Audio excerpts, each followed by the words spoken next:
Oh, wow, look at it. This is the night time, of course, but what you see here is more than what we could see in the day. It has practically exceeded the record of the yesterday. Look at the lava.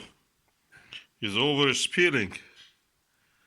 It's so runny and it's beautiful. Look at it, how it's spewing. No, it has stopped.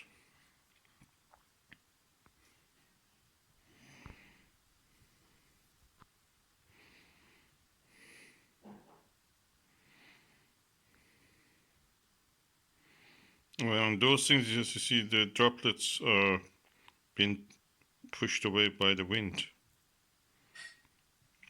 I think that this is a good time to visit Iceland. This summertime, you can enjoy actually having a visit there and have a go and see this lovely volcano.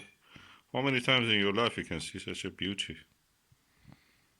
Or alternative is just to watch my video.